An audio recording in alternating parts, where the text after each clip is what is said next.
தன் மனைவி 25 வருஷம் வாழ்ந்து 2 பெண் பிள்ளைகளை பெற்ற மனைவிக்கே வந்து பார்க்கறதுக்கு அனுமதி இல்லை, இன்னொரு நபர் அங்கே நடுவில் நிற்கிறாரு, பார்க்க அனுமதிக்க முடியாது அப்படின்னு.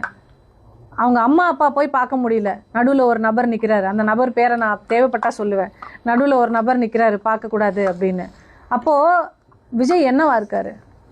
விஜய் நீங்கள் யார்? ஏன் உங்களுக்கு இவ்வளோ போர்வை? எதுக்காக இவ்வளவு இவ்வளவு ஒரு தடை, இவ்வளோ பேரியர்ஸ்? பாடி கார்ட்ஸ் உங்களோட செக்யூரிட்டிக்கு, பட் பாடி கார்ட்ஸை மீறி இவ்வளோ பேரியர்ஸ் வச்சுருக்கீங்களே, உங்ககிட்ட யாரும் வர விடாமல். எதுக்காக இதெல்லாம்? ஓகே, இது வந்து பெரிய ஆக்டர்ஸ் எல்லாம் வந்து அந்த மாதிரி ஒரு சர்க்கிள் வச்சுப்பாங்க, கிட்ட யாரும் இது பண்ண விடாமல் மேனேஜர் இருப்பாங்க, பிஆர் இருப்பாங்க, இவங்கள மாதிரி இவங்க தான் அப்படின்னு இருக்கும். பட் ஃபேமிலி கூட க்ளோஸாக இருப்பாங்க, ஃபேமிலி க்ளோஸாக தான் இருக்கும். நீங்கள் சூப்பர் ஸ்டார் ரஜினிகாந்த் அவர்கள்லாம் எடுத்துக்கோங்க, வெளியே வர்றதுக்கு அவ்வளோ ரெஸ்ட்ரிக்ஷன்ஸ் இருக்குது. அவரே வெளியே வந்தால் இன்றைக்கி வரைக்கும் நீங்கள் எல்லோரும் போகிறீங்க, எல்லோரும் காரில் விண்டோவை இறக்கி எல்லாருக்கும் ஹாய் எல்லோரும் எப்படி இருக்கீங்கன்னு கேட்டு போகிறாரா இல்லையா? அதாங்க சூப்பர் ஸ்டார், அதாங்க ஒரு நடிகன் கிட்ட வந்து மக்கள் வேறு எதுவுமே எதிர்பார்க்கல. நீங்கள் வந்து உங்கள் சொத்து பணத்தெல்லாம் எங்களுக்கு கொடுத்துட்டு போங்கன்னு கேட்கல மக்கள்.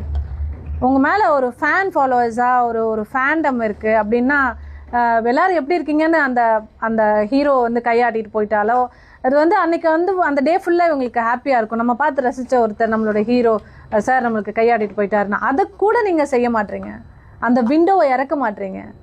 ஏன்? அதுக்குள்ளே என்ன இருக்குது? எதுக்காக இந்த மர்ம வாழ்க்கை? எதுக்காக இந்த போர்வை? இதுதான் என்னோட கேள்வி.